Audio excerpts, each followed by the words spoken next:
noite, amigos, amigas.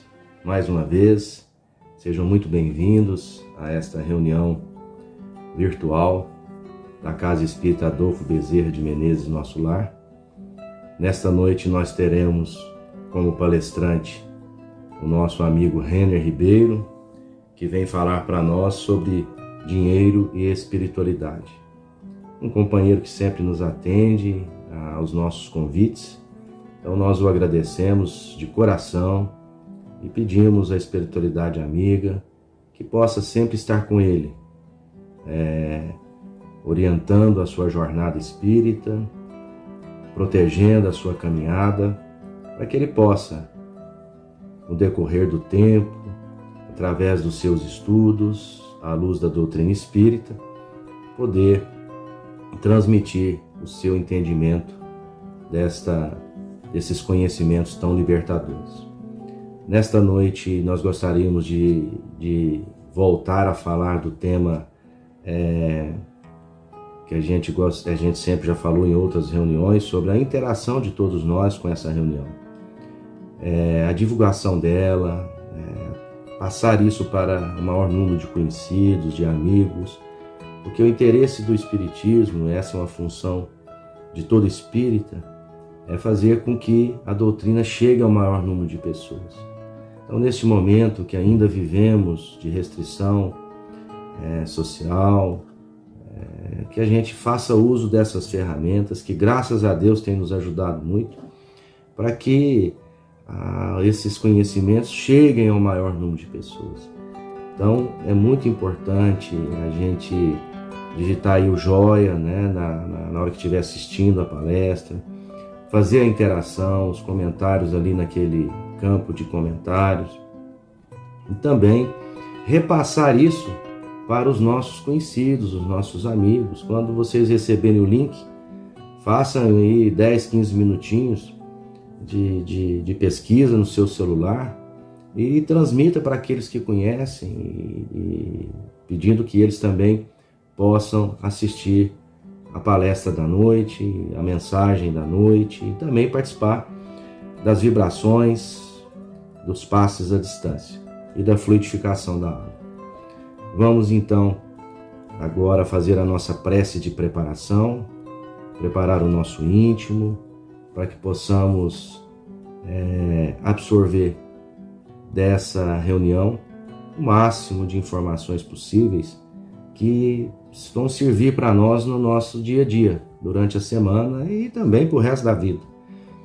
Basta que a gente procure entender o que o palestrante quer transmitir para nós, e certamente aqueles espíritos que nos rodeiam, que nos querem bem, nos ajudam a conter isso em nós, para que possamos depois exercitar esses conhecimentos.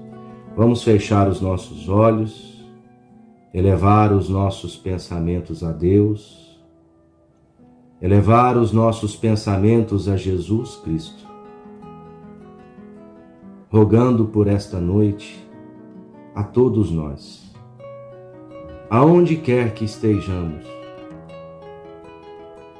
que os benfeitores espirituais possam estar conosco, nos envolvendo nesta luz que nos dá a paz e a tranquilidade, na luz que faz com que a nossa fé, a nossa esperança se robusteça. Permita, Senhor Jesus, que estas luzes que nesse momento convocamos para nós, possamos irradiá-las através do pensamento, para que elas possam também alcançar aqueles que precisam, estejam esses encarnados ou desencarnados, nesse momento difícil por qual passa a humanidade, Senhor. Que essas luzes possam penetrar no âmago destas pessoas, trazendo ânimo, a vontade de viver, de contribuir e de ajudar ao seu semelhante. Ampara-nos, Senhor, nesta noite, iluminando os nossos lares, iluminando aqueles que convivem conosco, para que possamos juntos vencer as batalhas da vida, tão comuns a este mundo de provas e expiações. Que a tua luz e que a tua paz, Senhor Jesus, esteja sempre conosco, hoje, agora e por toda a eternidade. E que assim seja.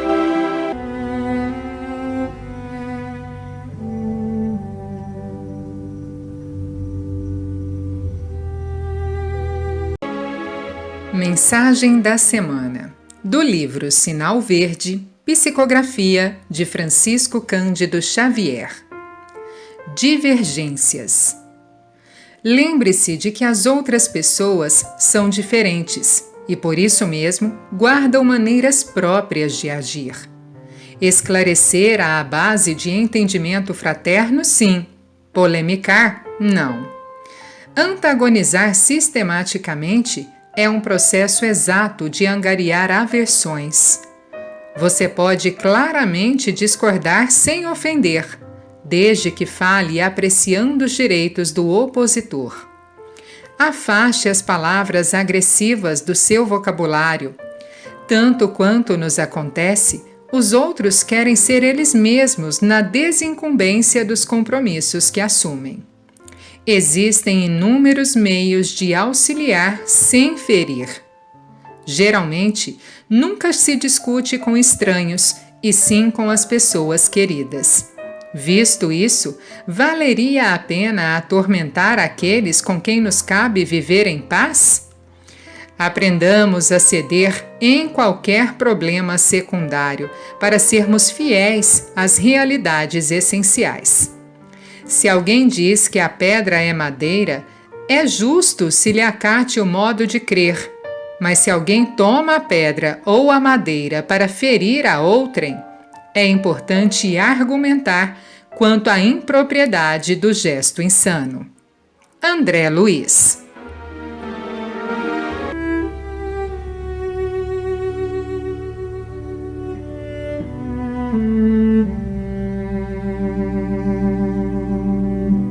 Boa noite, meus irmãos. É um prazer estar aqui novamente, falando para o Centro Espírita Adolfo Bezerra de Menezes. Sempre a convite aí da Lucimeire.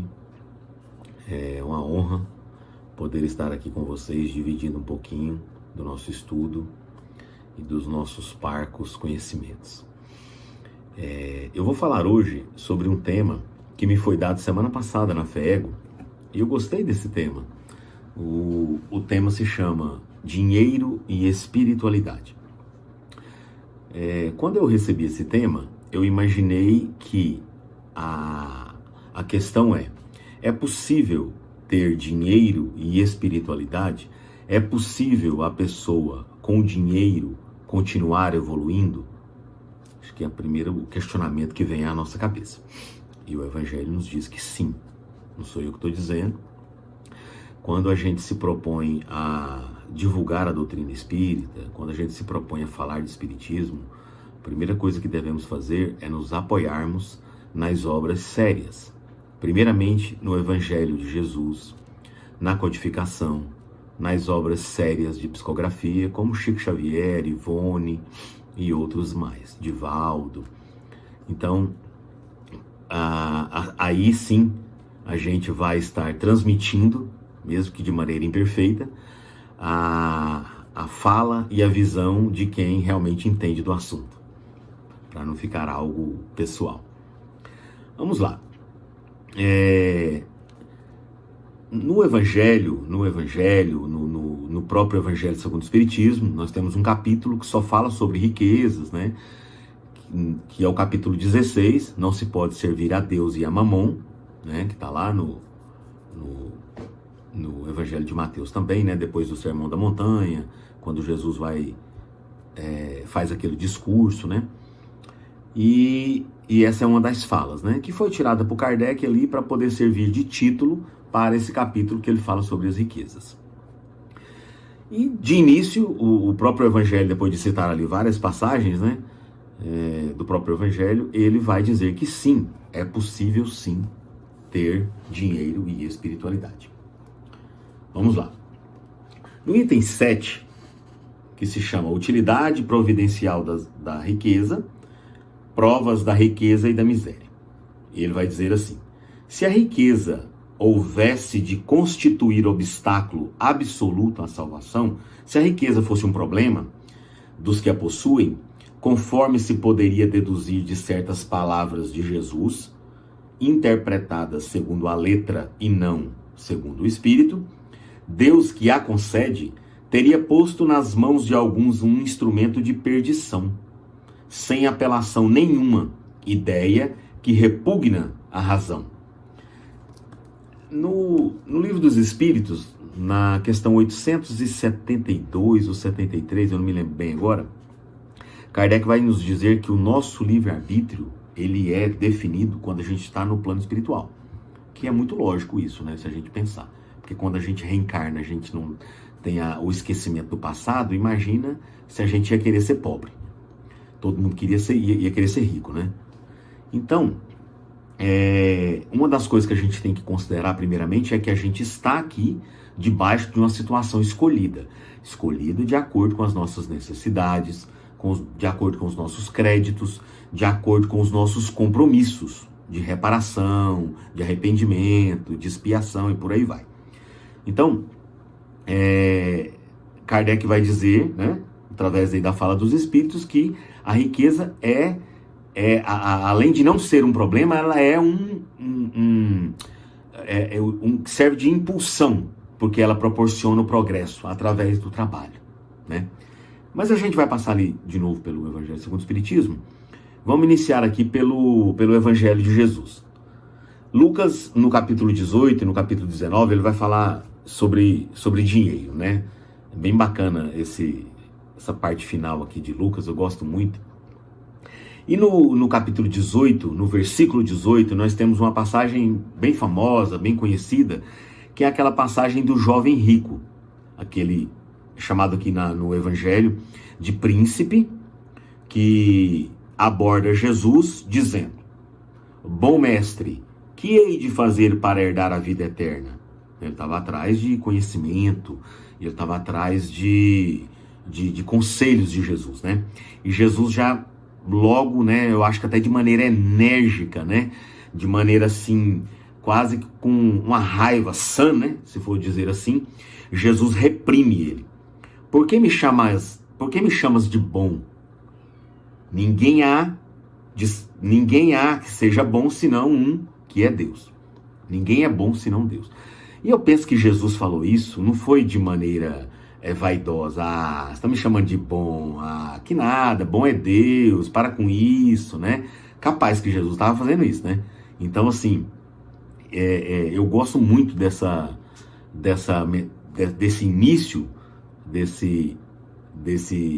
dessa passagem do jovem rico, porque se Jesus não se considerava bom, imagina a gente que está achando que é bom. A pessoa está fazendo uma palestra aqui, está achando que está fazendo um favor, está achando que é bom. A gente trabalha na casa espírita para o nosso próprio crescimento espiritual. A gente faz sopa, a gente faz caridade, a gente faz campanhas de agasalho, de cesta básica, e a gente volta achando que a gente é bom. Então, isso é um termômetro aí para a gente saber que a gente está muito longe de ser bom, né? Então vamos parar de fazer? Não, claro que não estou falando isso. Não me entendam mal. É pra gente não achar que a gente já é santo, que a gente já é bom, porque a gente tem esse patrimônio, né, que é a doutrina espírita, né? Não é pra gente se apossar dela pra gente, né? Pra simplesmente ficar contemplando. É pra gente estudar e colocar em prática. E aí, Jesus, depois de reprimi-lo, né, dizendo que bom era só um, Deus, porque Jesus fala desse bom num sentido assim muito amplo. A gente não tem nem noção do alcance da palavra bom para Jesus. Aí Jesus pergunta para ele: você sabe os mandamentos? Não adulterarás, não matarás, não furtarás, não dirás falso testemunho, honra a teu pai e a tua mãe. E ele diz: sim, todas essas coisas tenho observado, desde a minha infância. E aí Jesus diz para ele: então, beleza, então te falta uma coisa, vende tudo que você tem, reparte entre os pobres e terás um tesouro no céu. Depois vem e segue-me. Mas ouvindo isso, ficou muito triste porque ele era muito rico. Aí tem muita gente e os apóstolos também pensavam que era isso, que a gente deveria vender tudo, quem fosse rico deveria vender tudo e distribuir entre os pobres, né? A gente vai ver isso daqui a pouco em Humberto de Campos.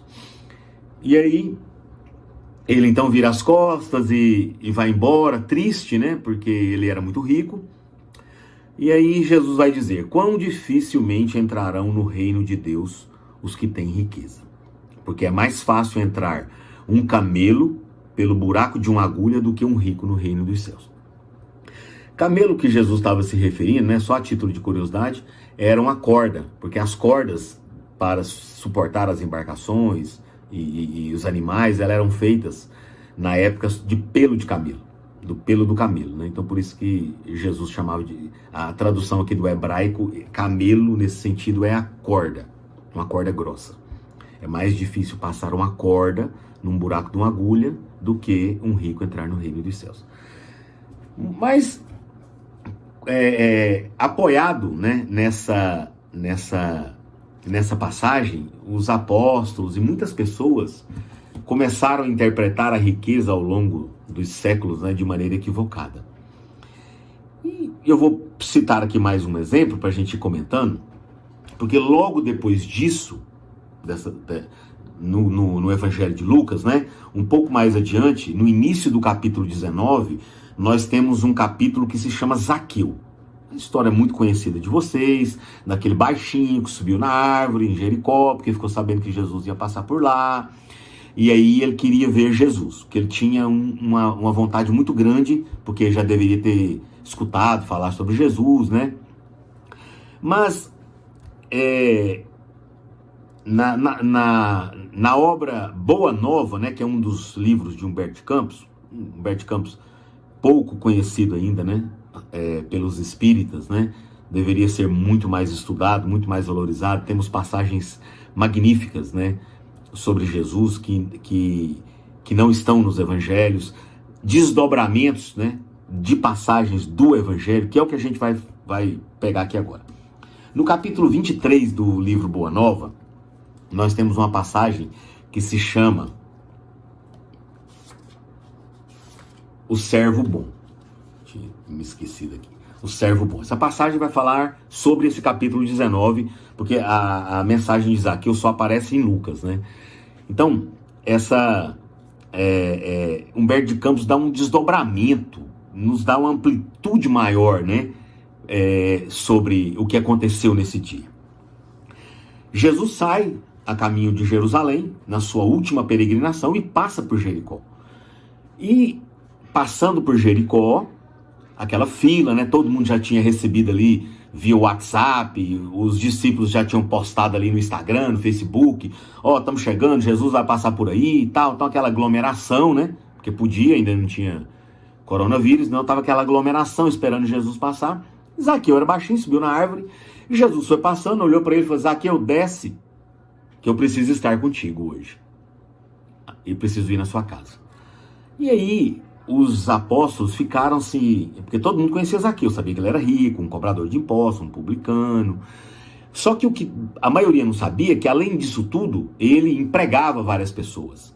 Ele tinha como a fazenda, o sítio era como se fosse uma empresa, ele plantava, tinha vários empregados, pessoas, famílias tiravam o seu sustento, a sua dignidade dos trabalhos oferecidos por Zaqueu e sua família. E aí, os apóstolos começam a se questionarem, né? Começaram a pirar a cabeça, né? Mas como assim? Nós vamos na casa de um rico? Nós temos tantos confrades pobres, paupérrimos, aqui em Jericó, por que a gente vai para a casa de um rico? Jesus pirou? O que aconteceu com Jesus, né? E aí Jesus, né, no livro Boa Nova, a gente sempre vê que Jesus deixava eles fazerem esses questionamentos para poder trabalhar ali um pouco da sua intelectualidade, né? E depois Jesus dava ali as respostas devidas, né? E aí, Filipe indignado, né? Porque a pessoa deveria ter no máximo uma roupa, que a gente não precisava de mais nada do que isso.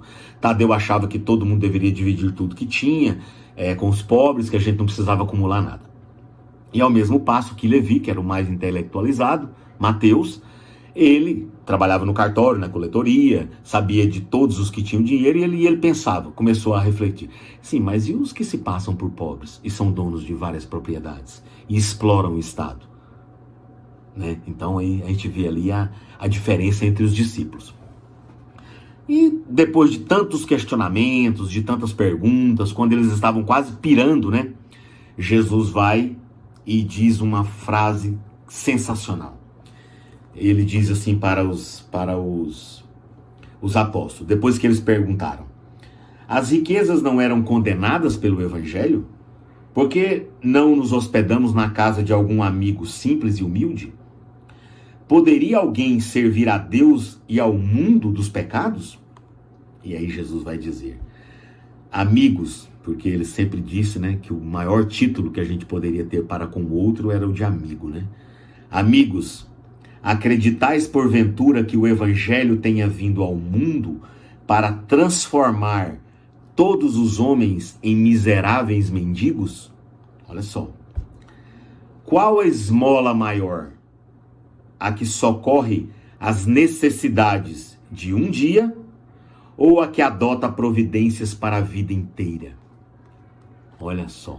A que socorre a esmola de um dia, uma marmita de um dia, uma cesta básica de um dia, ou você pegar aquela pessoa e dar dignidade para ela através do trabalho, através do próprio salário que ela vai conseguir e trabalhar por ele. Olha a profundidade dessa mensagem de Jesus. E aí Jesus vai começar a esclarecer para eles, né, através das próprias falas de Zaqueu, porque Jesus inspirava o bem. Então ele não precisava nem perguntar. Zaqueu ia falando, contando, porque ele com certeza ele sabia do preconceito que sofria, das injustiças que também sofria.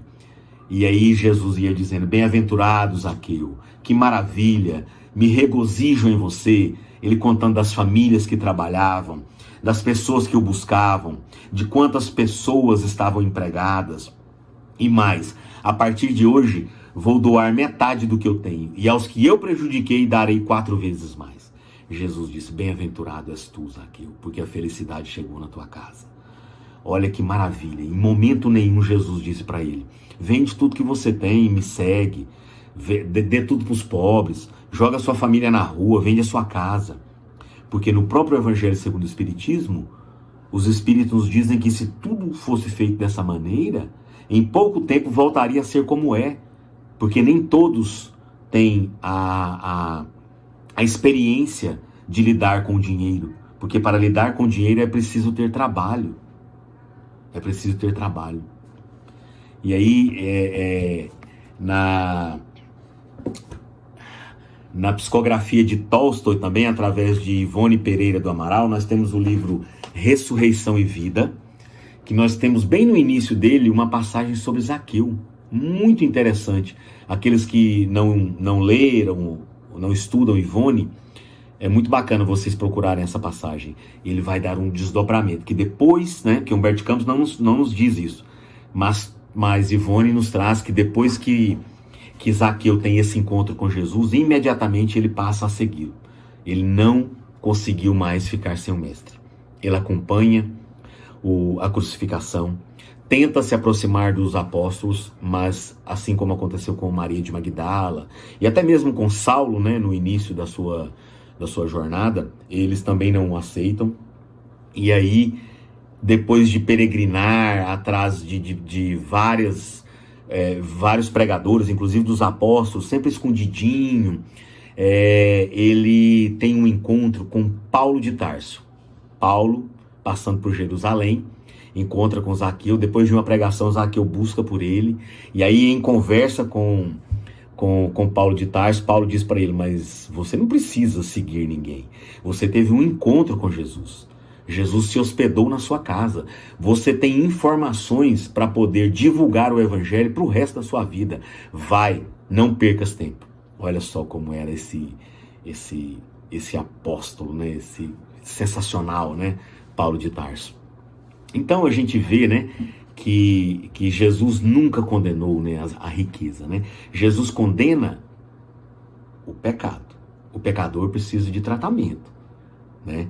A riqueza mal usada seria como a gente dizer assim: não vamos então, ninguém vai dirigir mais porque pessoas bebem, dirigem e atropelam e causam acidentes. Então a maneira mais racional que teremos é de ninguém mais dirigir.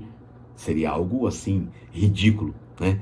Então condenar a riqueza porque algumas pessoas fazem mau uso das riquezas, né? Nós temos exemplos maravilhosos de pessoas abnegadas pelo mundo, que o dinheiro não as muda em nada. Nós temos grandes empresas que são movidas pelo dinheiro, pelo mundo, grandes supermercados, indústrias, que empregam pessoas, milhares, centenas, dezenas de pessoas. O dono, ou os donos, ou a companhia, lucra com aquilo, que é uma maneira, inclusive, de sustentar um negócio. Mas aquelas pessoas têm ali o seu salário todo mês. E eu não vou discutir aqui se o salário é pequeno, se é baixo, se é pouco, né? Eu estou discutindo ali que, de acordo com as classes, né, de sindicato aceitadas, aquelas pessoas tiram dali o seu sustento, a sua dignidade. E a gente não vê isso, né? Existem brigas e brigas políticas, né, defendendo, abominando as riquezas, né? Sem o dinheiro, como que a gente buscaria hoje, por exemplo, a cura para essa pandemia, né? O caminho para uma vacina que a gente está esperando aí com tanta fé? Como que a gente chegaria sem dinheiro? Sem dinheiro, como teríamos um avião para a gente viajar com a família? Sem dinheiro, como que a gente teria o avião ou compraria uma passagem para poder visitarmos um familiar, viajarmos com as crianças, visitarmos os parentes, a sogra, os irmãos que vivem em outros estados e até em outros países? Então, o que a gente tem que pensar é que o problema não é o dinheiro, é o uso que se faz dele, o mau uso que se faz dele. Porque quando se faz mau uso do dinheiro, as consequências são gravíssimas, né? Nas obras de André Luiz é muito comum, né? Várias e várias brigas, né? Que se desdobram por várias encarnações e reencarnações por conta do dinheiro. Nós temos lá no livro Ação e Reação, o próprio Silas, né? O instrutor, né? Desse livro, né? Um livro que eu gosto muito. O próprio Silas, quando perde a mãe, ele vê o pai se casando novamente com a mulher mais nova e se sente ameaçado porque o pai era muito rico e ele proporciona ali um fake para que o pai flagrasse, né, a esposa, a atual esposa, com um familiar, e aí o pai depois envenena essa esposa, também morre de tanto desgosto, e Silas também, levado pela culpa, né, pelo arrependimento, ele também morre por uma espécie de suicídio inconsciente.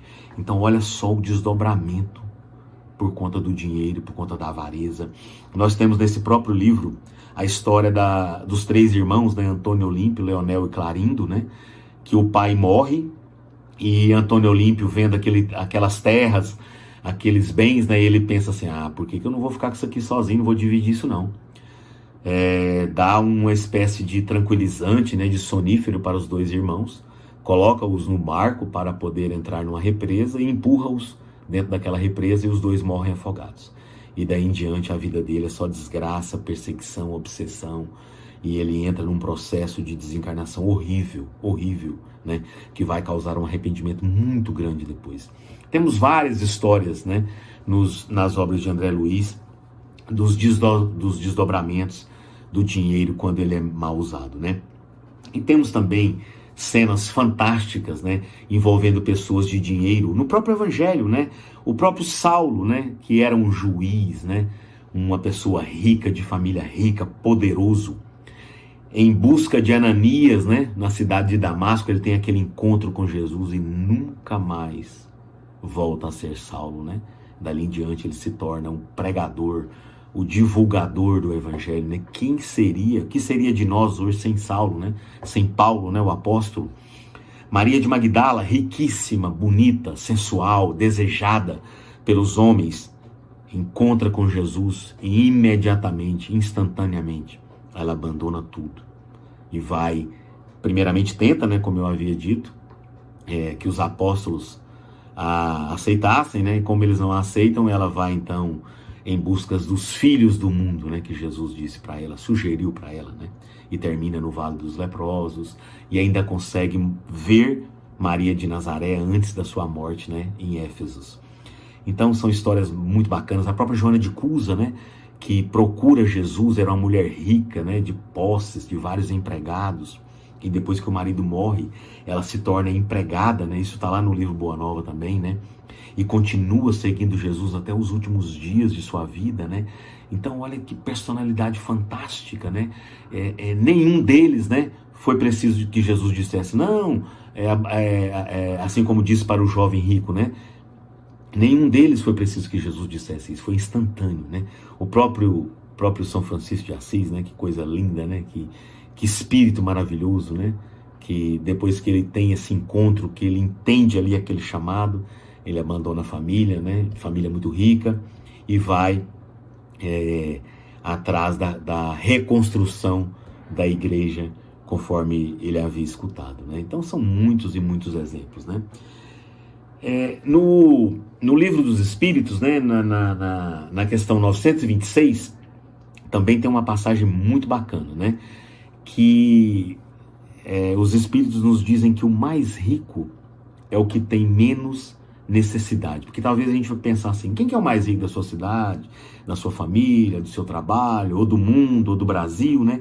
Aí vão vir várias pessoas na nossa cabeça e a gente vai lá no Livro dos Espíritos, e os Espíritos dizem, o mais rico é o que tem menos necessidades. E aí eu pensando nisso, né, por que os Espíritos iam dizer isso, né? Porque quem tem menos necessidade tem mais tempo, é menos ansioso. Quem tem mais tempo, ele pode ficar mais com a família, ele pode trabalhar mais na casa espírita, ele pode estudar mais, ele pode fazer mais obras de caridade. Quem tem mais necessidades, né? Porque o que tem mais necessidades, né?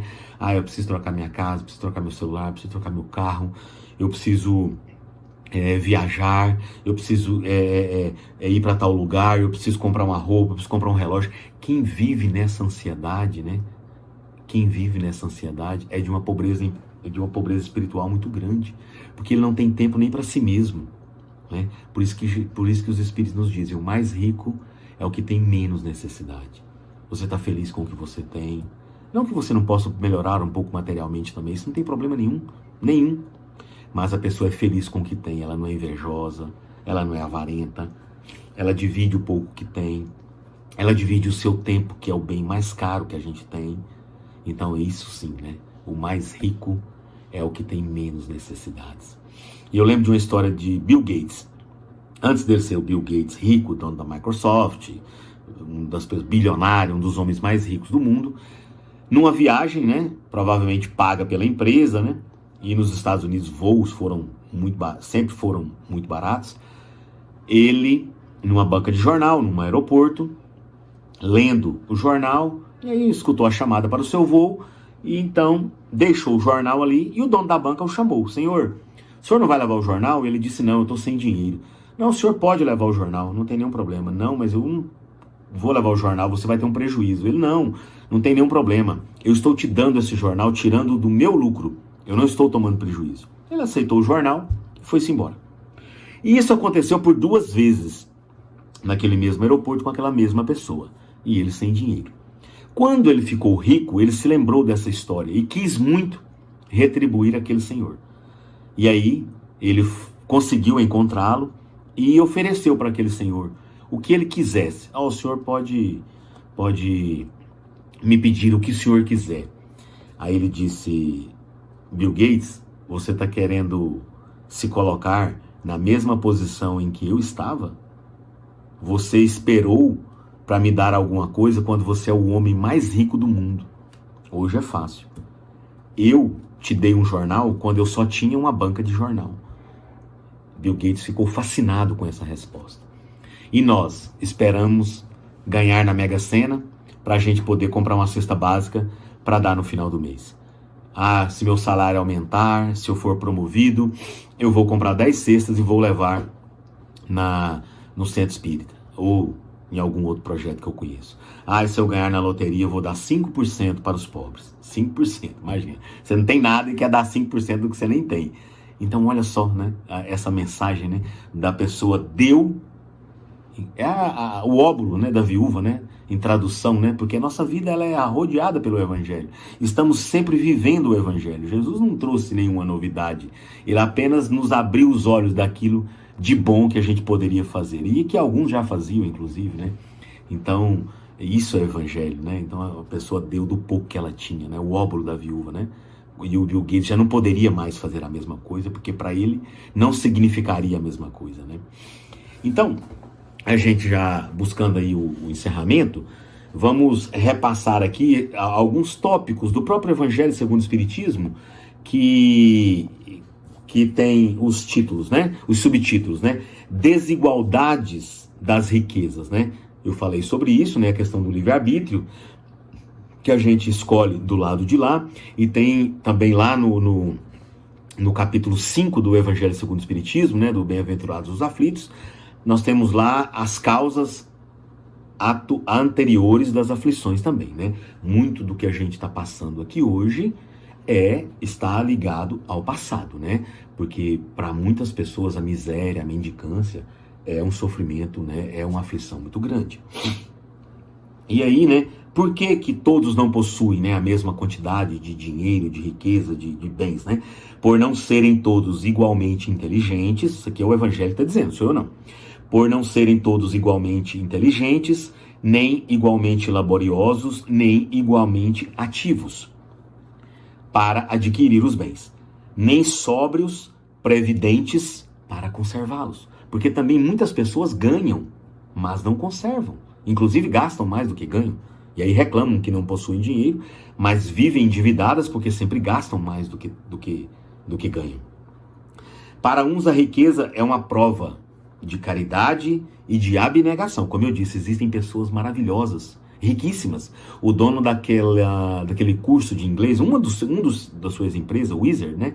É um bilionário, se eu não me engano. Ele ajuda nesse projeto agora da pandemia, com avião, para transportar respiradores, remédios, venezuelanos no Brasil. É uma pessoa fantástica, fantástica. Para outros, a pobreza é uma prova de paciência e resignação. Aí o item 9 vai dizer da verdadeira propriedade. O dinheiro é uma verdadeira propriedade, a riqueza? Claro que não. A verdadeira propriedade só é nosso aquilo que podemos levar daqui. O que a gente pode levar daqui? Inteligência, conhecimento, qualidades morais, né?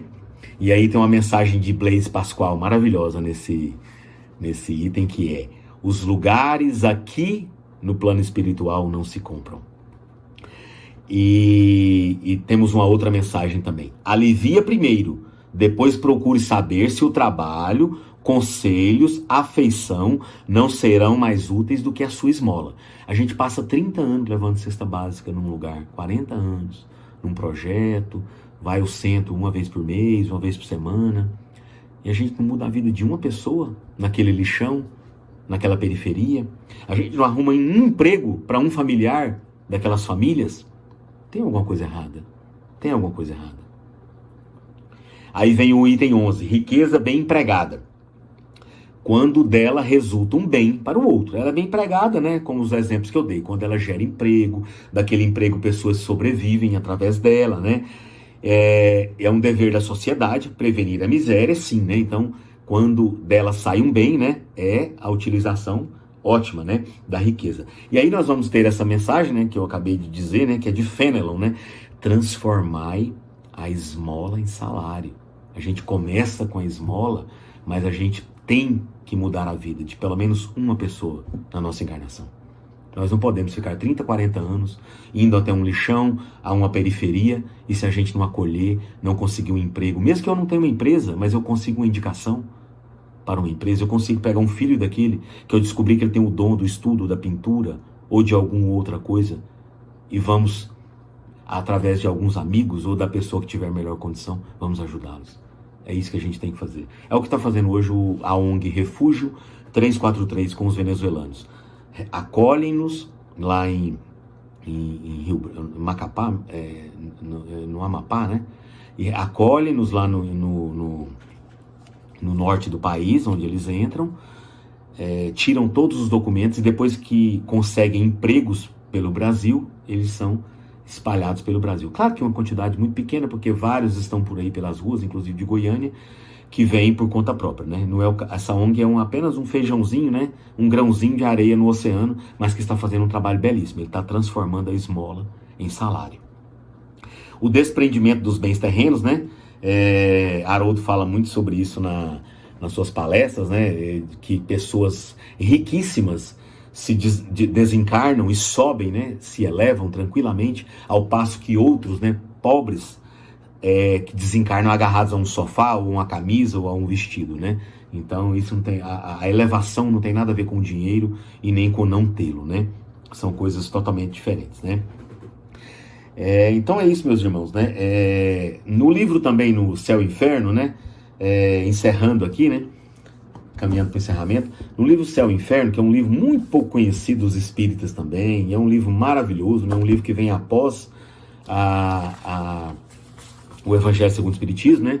Nós temos a segunda parte dele, são entrevistas com os espíritos. Se você quer saber como é que você vai chegar lá no plano espiritual, é bom você ler esse livro aqui, ó, a segunda parte dele. Porque Kardec divide ali em 7 categorias, né? São várias entrevistas. Kardec divide ali em 7 categorias e ele inicia nos espíritos felizes, né? São aqueles que desencarnam imediatamente, já estão numa situação de consciência e de leveza, até os últimos lá nas expiações. Então a pessoa fala assim, morreu, descansou. Não sei não, vamos ver aqui, você vai lá, lê a segunda parte do livro Céu e Inferno, você procura aquele espírito que mais se identifica com o seu comportamento e você vai saber como é que você vai chegar do lado de lá. E o primeiro espírito, né, que ele inclusive ele pede antes de desencarnar para que ele fosse evocado no seu próprio velório, e assim o fazem, eles o evocam durante o seu velório. Ele tem uma mensagem muito bacana. Ele vai dizer justamente sobre a riqueza, sobre o gozo na vida terrestre. Aquela pessoa que só preocupada com ela, que não quer saber que que pobreza e miséria é problema do Estado, que não é problema dela, porque ela lutou, ela estudou, ela trabalhou. Olha só o quanto falta espiritualidade para muitas pessoas, né? A pessoa achando que o seu patrimônio intelectual é somente obra sua, né? Que não tem ali uma espiritualidade por trás, que não existem pessoas que construíram que te ajudaram a construir, né? No mínimo nessa vida, seus pais, seus professores, né? Seus primeiros orientadores, né? Então a gente não faz nada sozinho, nada. Nós somos obras de muitas mãos. E aí Sanson, né, que é o primeiro espírito feliz que Kardec entrevista, vai dizer assim: não se pode gozar muito na terra sem tirar o bem-estar dos outros e sem fazer moralmente um imenso mal. Porque se a gente está aproveitando mais do que necessitamos, está faltando para alguém. É isso que ele quer dizer. Então é isso, meus irmãos. Muito obrigado pela oportunidade. É uma alegria muito grande a gente poder, como eu disse, né, trazer um pouquinho aqui das nossas reflexões, né, mesmo que imperfeitas, mesmo que limitadas, né, mas é isso aí. A gente ainda continua de maneira virtual e vamos ter fé aí que em breve a gente vai mudar esse cenário aí, se Deus quiser. Um beijo no coração de todos e até uma próxima oportunidade.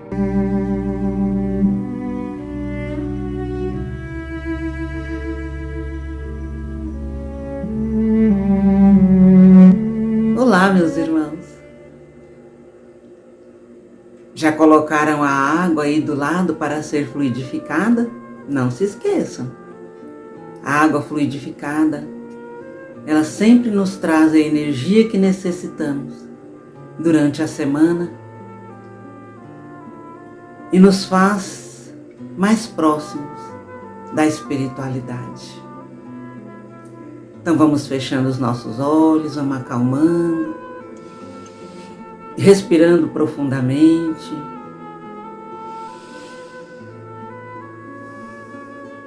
deixando que a paz tome conta de todo o nosso ser. Vamos entrando em sintonia com Jesus, nosso querido Mestre, médico dos médicos.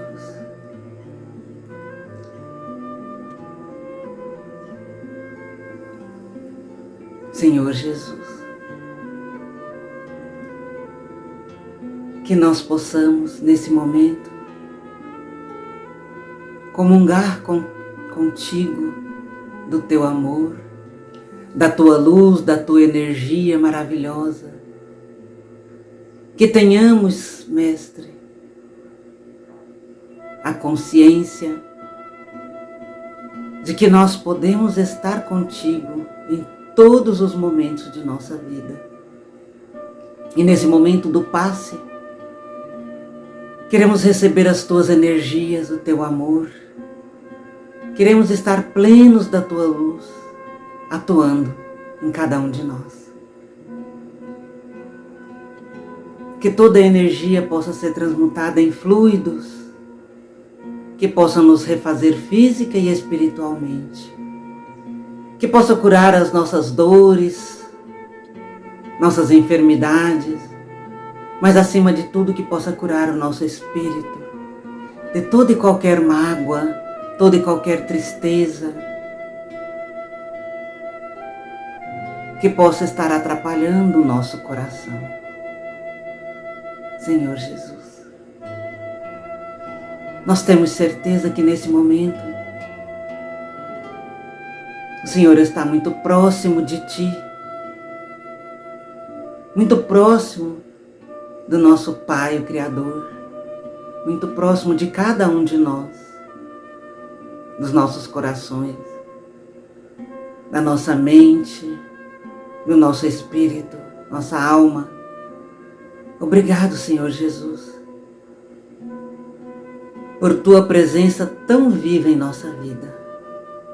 Nós confiamos em Ti, Senhor, e sabemos que nesse momento estamos recebendo todas as energias que necessitamos. E queremos pedir pelos nossos familiares e entes queridos, para que aonde estiverem, possam receber também a luz e o Teu amor. Queremos Te pedir por todos os nossos entes queridos que já partiram, de retorno à pátria espiritual, para que também eles possam usufruir desse banquete de luz que nós estamos recebendo agora. Queremos Te rogar pelo nosso planeta Terra, em fase final de transição. Rogar por todos os povos, todos os países, os governantes, para que haja paz mundial, para que haja o amor incondicional entre todos os povos, para que se acabem as diferenças políticas, religiosas, para que todos possam falar uma só palavra, o amor. Mestre, continua iluminando a nossa casa de oração. Ilumina cada dia mais a equipe espiritual, nosso querido irmão Cornélio e o nosso centro espírita, Adolfo Bezerra de Menezes, nosso lar. Protege cada equipe de trabalho, e especialmente a equipe espiritual. Te rogamos por todos os nossos frequentadores e todos aqueles que nos acompanham por meio das redes sociais, virtualmente. Que todos possam receber neste momento as Tuas energias e usufruir conosco da Tua luz. Mestre querido, visita o nosso lar juntamente com Maria, que é a protetora das famílias. Une a nossa família em amor, Retém a luz tua em nosso lar, para que seja sempre o nosso porto seguro. Ajuda-nos, Senhor, em nossa reforma íntima. Mostra-nos, Mestre querido, tudo aquilo que devemos modificar em nós, para estarmos cada dia mais próximos de Ti, do Teu ideal de homem de bem. Ajuda-nos a seguir o Teu Evangelho, os Teus ensinamentos, e que em nossa caminhada possamos sempre encontrar a Tua palavra, Teu exemplo, seguir os Teus ensinamentos. Nós abrimos o nosso coração para o Senhor, porque o Senhor nos conhece intimamente, profundamente. O Senhor sabe de tudo aquilo que nós necessitamos. O Senhor conhece o nosso coração, conhece as nossas fraquezas, e o Senhor pode nos ajudar para que possamos estar cada dia melhores. Esteja em nosso coração sempre, Senhor. Ajuda-nos a melhorar e a evoluir. Senhor, protege os animais, ilumina toda a natureza do nosso planeta, e que cada ser possa estar junto a Ti, que possamos todos estar junto ao Teu coração sempre, e que assim seja. Nunca se esqueçam da oração, hein, meus irmãos? Isso é muito importante. Uma boa noite a todos.